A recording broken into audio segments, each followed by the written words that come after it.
as a reminder, I won't have a morning briefing tomorrow. Got an appointment.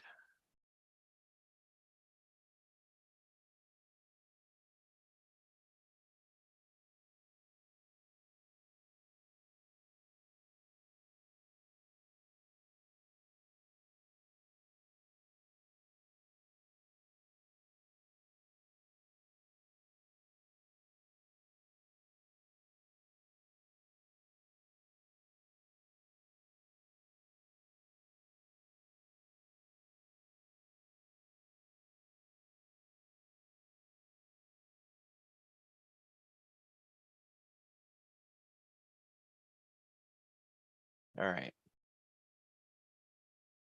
So as we can see, basically around the world, it's a green market, but not by much. There are a few places where the market's down a little bit. Japan, Hong Kong, those two tend to run together. Spain, but otherwise modestly higher and kind of in a wait and see situation, which makes sense because we've got this really big deal today, right? It's FOMC day. Big firms and institutions are going to want to stand on the sidelines and see how everything plays out before they start allocating capital again. We do have ECB speakers from my Fed speakers, European Central Bank. So that'll be coming through, and really that's, I mean, that one takes the cake. We have Apple earnings on Thursday, which has the power and the capacity to really rock markets. And then on Friday, we have jobs data. So this event with FOMC is not the only thing on the horizon today or this week that can really screw stuff up. And it's important to keep that in mind.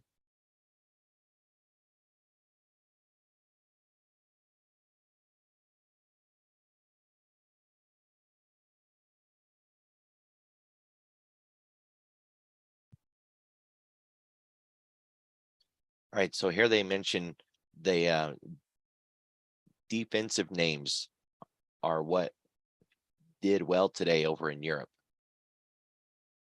When you're doing your own morning briefing and you're trying to prepare for the day, you want to try to get a feel for what happened around the world. And it's a little bit of a chicken and an egg. Sometimes the way our day went influences how the rest of the world deals with things in the overnight hours. So if we have a really good day, it can bleed over and the whole world can have a pretty good day. Or if we have a bad one, they can have a bad one. But it also can be the other way around. Whatever kind of day they have can bleed over into our day.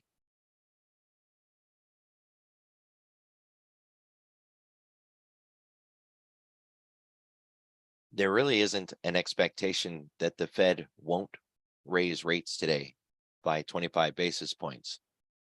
What everybody's really looking for now is, are they going to announce a pivot or not? Are they going to announce a pause? Now, depending on who you listen to, those two things are completely different things. Pausing in their rate hike regime would be a pivot away from what they have been doing. But other analysts will approach it from the idea that until they actually start cutting, they haven't pivoted. So be careful with who you're listening to and how they talk about the Fed, right? I tend to speak of it the same way all the time, but it's through my eyes, right?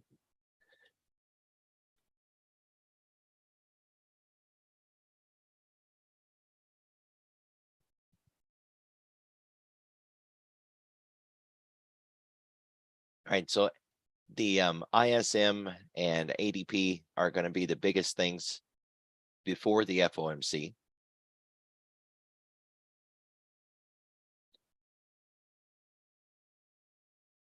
It's a full house just all the way around.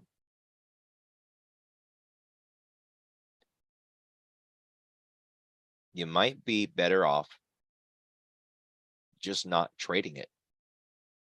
I know it's not what people want to hear, right? They want to hear that you can come in and trade all day, every day, whenever the market's open.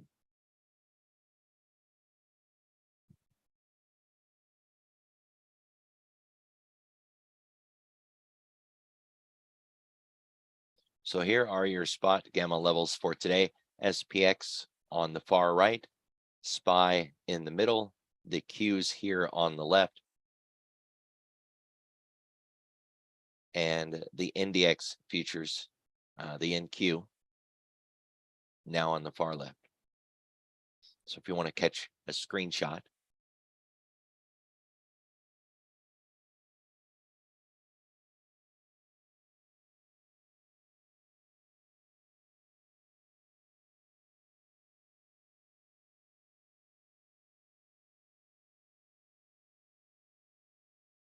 so in that move yesterday, I've seen people asking things like, who saw this coming? How come we didn't know it was coming? We had this big move and I didn't get a chance to trade it.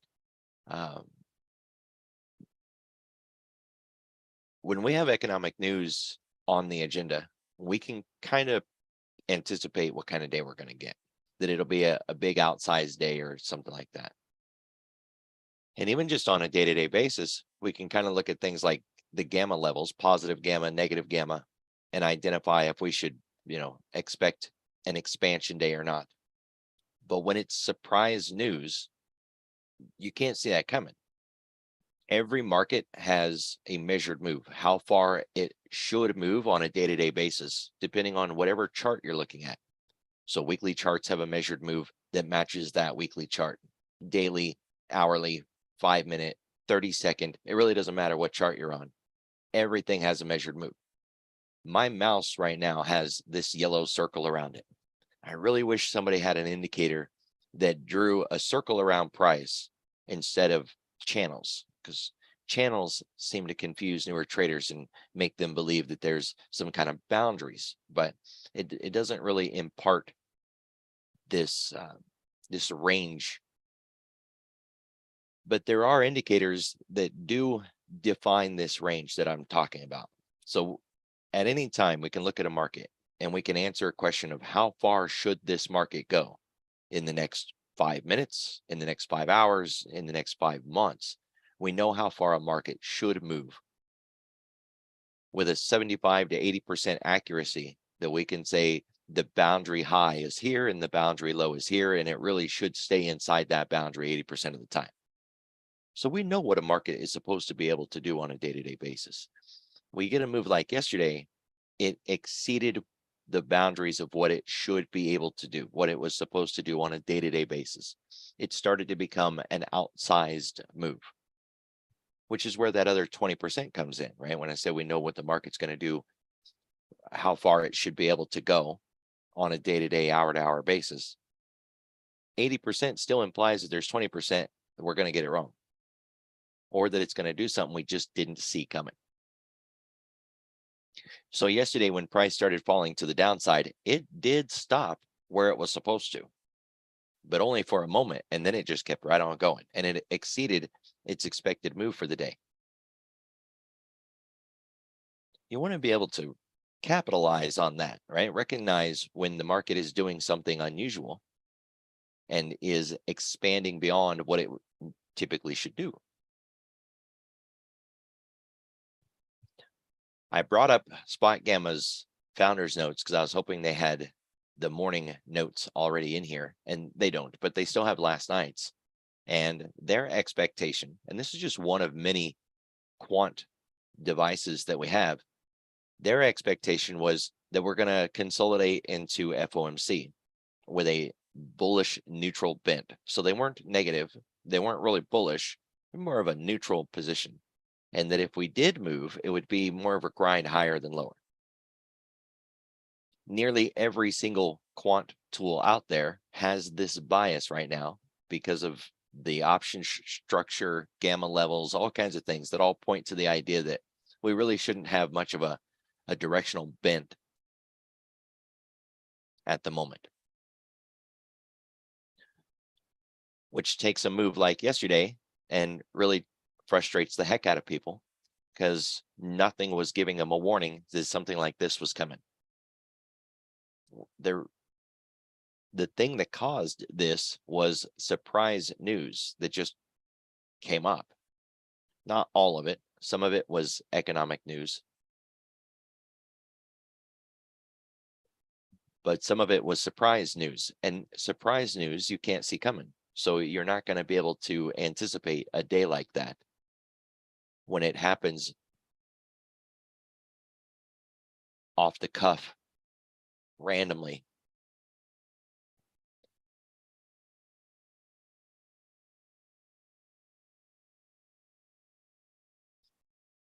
So we can see a full house today, 8:15, 8:30, 9:45, 10, 2, and then 2:30.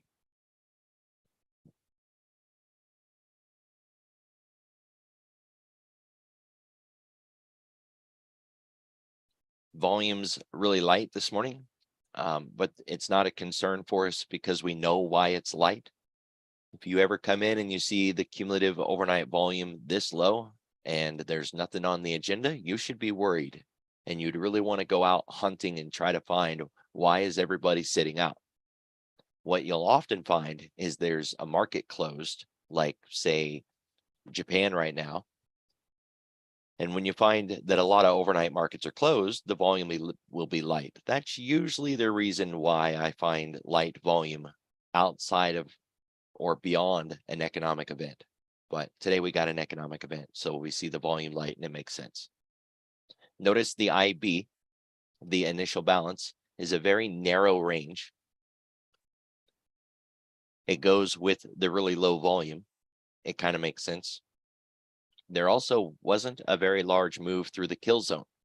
So we would look at the Globex from last night and consider the idea that if there was any work to be done, it hasn't been done yet.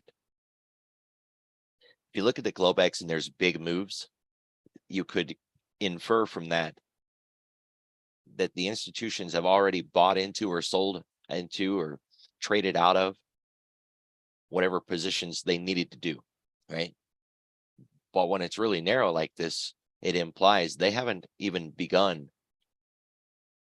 And that if they do have a laundry list of things to do today and a number of positions to get through today, that they haven't started doing it. Another way to look at it is their powder is dry, right? They haven't fired any shots yet. This thing is fully loaded, a lot of energy. And if you was to bring up something like the RSI Laguerre, you could gauge that energy.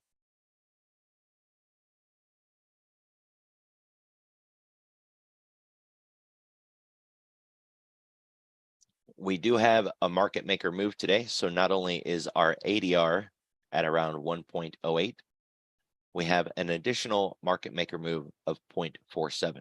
Just kind of put those two together and round a little bit. Always round up in your expected moves, not down. So if we put this together and then we round it, it comes into about 1.6.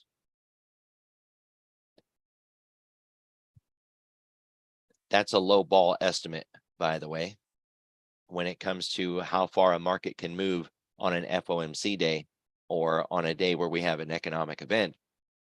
Take whatever number you have and double it.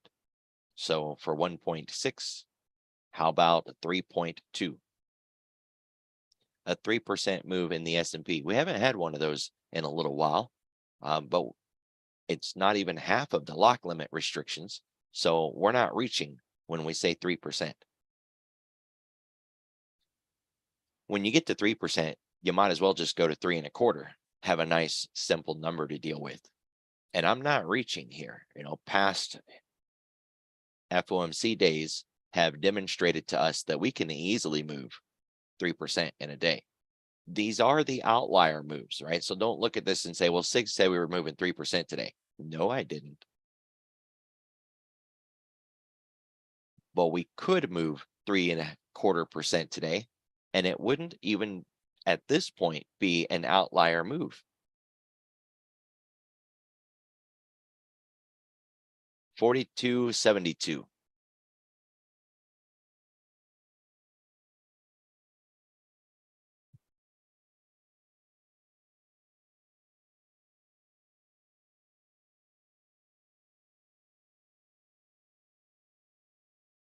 We'll call it 4,000 on the downside, or 39.90. That's how far we could move today. And funny enough, we could actually hit both sides today. Now, when it comes to saying something like that, it's best to put some probabilities to it. What's more likely, that we hit the edge that I just drew, or that we don't hit the edge that I just drew? It's more likely that we won't hit the edge. Those are the outlier levels.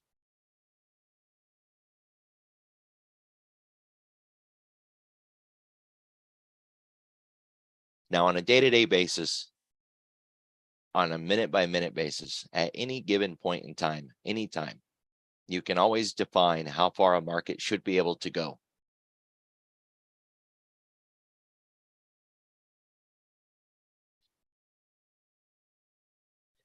There are indicators such as a Bollinger Band, which will define a 2 standard deviation move. Now, 2 standard deviation, that's a 95%, right? Price will stay inside of this channel 95% of the time. This is what I was referring to earlier, where I said it would be really nice if we had an indicator that drew a circle around price. And as price moved up or down, so did that circle, kind of defining for people how far the market could move on whatever time frame they happen to be on.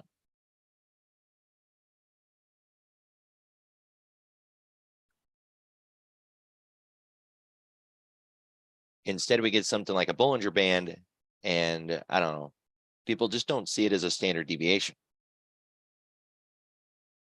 This is one tool. There's a lot of tools out there that use standard deviation. So, this isn't the only thing. Bollinger Bands, VWAP, Keltner channels, acceleration bands. Oh, there's a ton of them out there.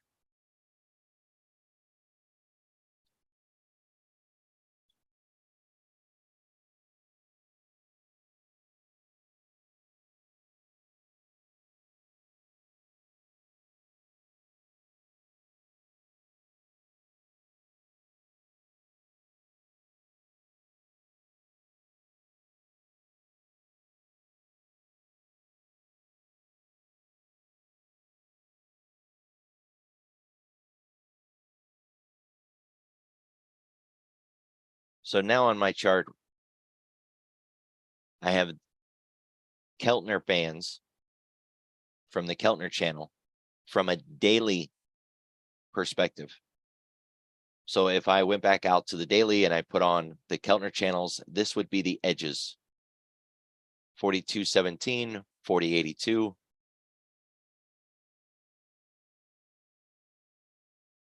There's a million different ways that we can define how far a market should go based on the time frame that we're messing with.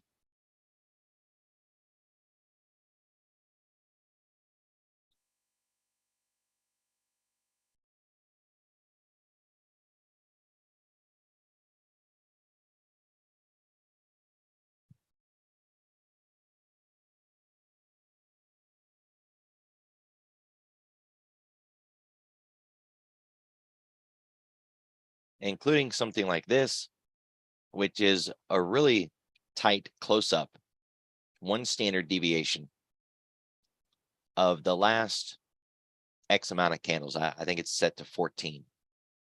Oh, 10. Okay.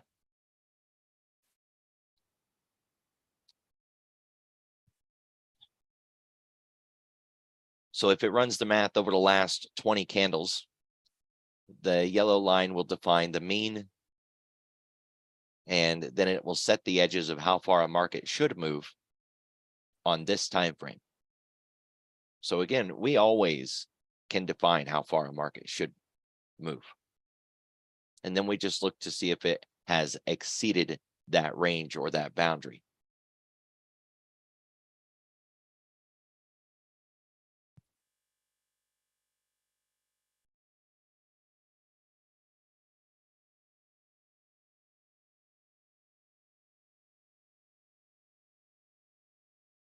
Ten-day, 30-minute volume profile. We did make it through the point of control yesterday.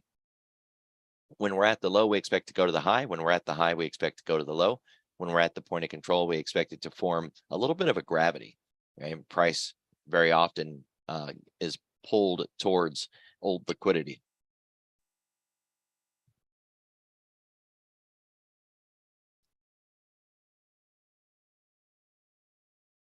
Now it is resistance over our head.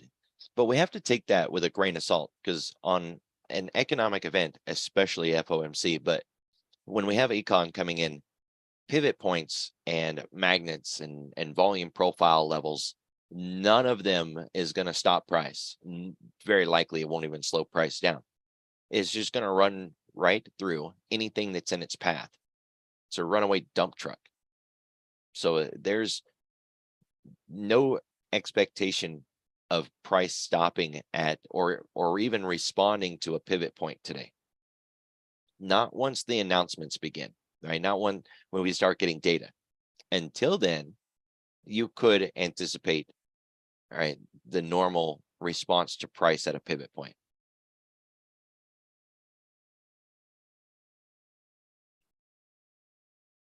Five-day, 5-minute, marking out the 5x5. We don't have a VPOC from yesterday to carry forward. And looking at it on this time frame, we can really kind of start to visualize how tight the range is this morning in relation to, say, yesterday, where we expanded beyond our expected move.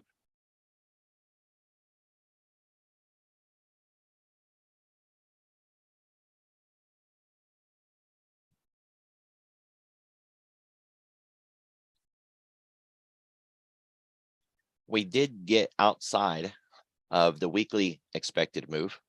So earlier, looking at Bollinger Bands and Keltner channels, we were talking about how far a market could move. This is the same thing.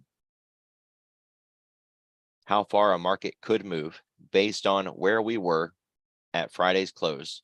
These levels were set. So the high up there and the low down there, and that we will close inside of this range 80% of the time. Statistically, it's supposed to be 70, but the S&P beats that by an extra 10% most of the time. So it closes inside the box 80% of the time.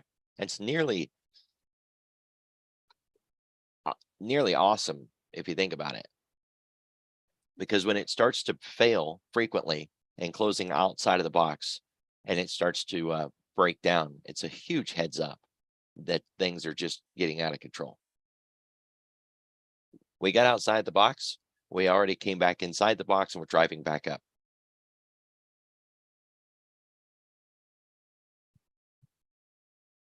%50 of yesterday's candle is a level worth keeping your eye on. We've already tagged it this morning in the pre-market, 4148.5. As day traders, you really want to get in the habit of looking at big candles around you and looking at the current candle that you're trading or looking to get into and considering where that candle closes. Is it closing in the upper portion, the upper half, the upper quarter? That way you can identify them as bull bars or bear bars or neutral bars.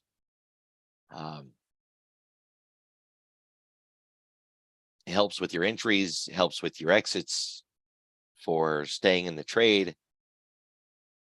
You want to measure big candles around you, use them for, guidance and measured moves. And so When we talk about measuring candles and identifying your levels and your range, it's not just big candles on daily, weekly, monthly timeframes. It can be the 5-minute chart that you're trading on.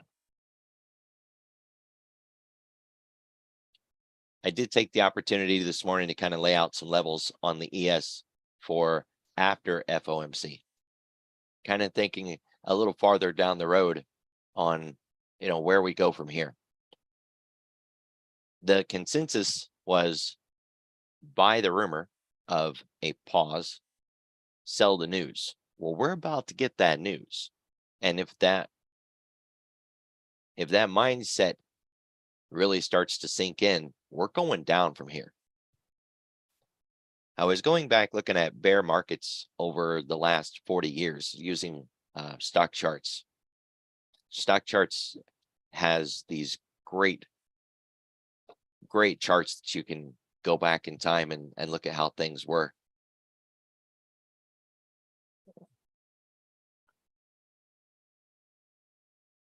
There's a lot of analysts right now that believe we're done with the lows, and that while we might see some weakness and we could fade down some, that we won't set a new low during this this bear market. There's others who say that this bear market is done. There is no more bear market. We're not in a bullish market, but we're just no longer in a bearish market. Usually you can get analysts to agree, say when we're in an area like this and everybody's bullish, but nobody's agreeing on anything right now. So we need that guidance.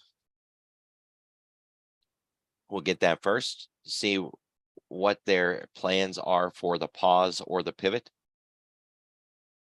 How they lay it out to us today is going to carry that forward. Right? One idea is that they're going to, how it was phrased, a hawkish pause. So a hawkish Fed who also announces a pause. Messaging is going to be a really big deal. If you are one of the traders that are sitting out this week, over the weekend, you want to see one of these Fed speakers run like a full Ginsburg, go to all the Sunday talk shows and look for all of them to come out with a message, and we've got to identify what that new message is. If you think back, last year, the message was higher for longer. So, let's see what their new theme is going to be.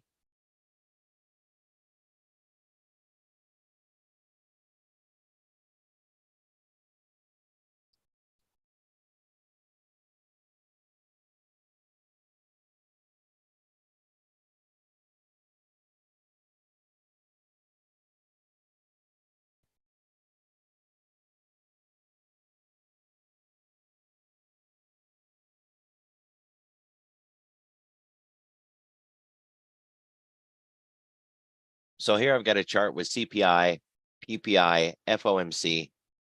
The labels don't always match, right? Because if you just copy a line and move it forward, the label comes with it. So I wouldn't pay attention to what the label says here, for an example, where it said there was no change in February.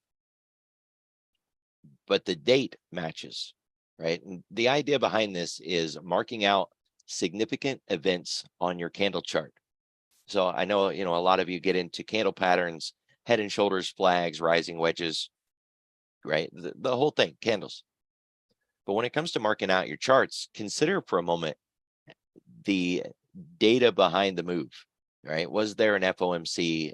Was there an earnings? Earnings are usually marked on your candle chart already, but if it's a big earnings in, say, Apple, and the CEO comes out and trashes the economy and says, their forward guidance is that Apple won't be able to make money in the next quarter because of whatever, there goes the market. It's going to just completely burn, right? And then we would mark that on an S&P chart that Apple earnings, CEO blew the world up.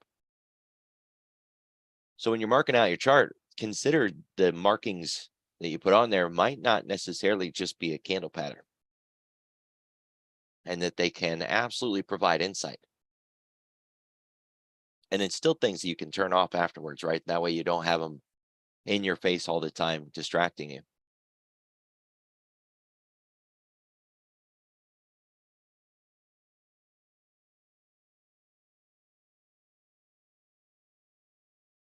So as you can see with these, we had some pretty drastic moves after announcement, right? Not necessarily just that one day, but afterwards for the next week or even the next 2 weeks. The October lows that actually set the lows, right, and ran us all the way up, or the August highs of last year from the June low running us all the way up to the August highs.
There's really not much more we can infer out of the data that we have. The expectation is we're going to hold the range, hold the line, get into FOMC, and make it through the end of the day. With that in mind, we got a positive gamma today. You want to sell the rips, buy the dips, don't buy into strength, don't sell into weakness. Now, I know I said that yesterday, and I know the market tanked yesterday. This would have been a day that you would want to sell into weakness, right? You go with the flow and not look to trade the edges. It was pretty clear pretty fast when that negative news came out that it was negative news, and it just kept snowballing from there, right? Getting worse and worse. And there was no turning signal. It wasn't like we were getting data points that said buy that low. So we still have the same expectation today. Buy the dips, sell the rips, anticipate that we're going to stay inside of yesterday's range, which shouldn't be hard because it's a really big range, that we're going to stay inside that range until FOMC. And then, well, we'll see, because there really isn't a better answer than we'll see at this point.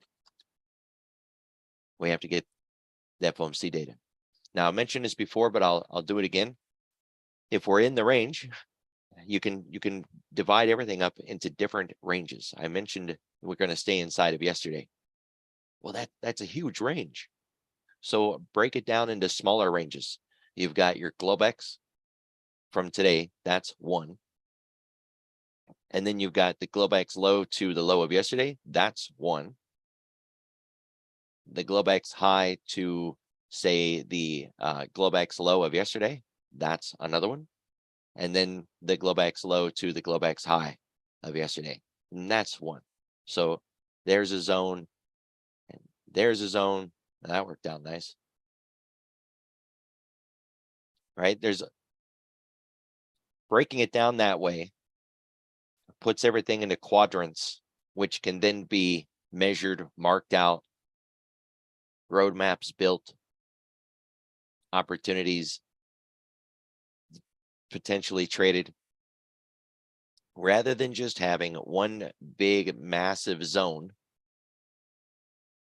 which doesn't really offer you much.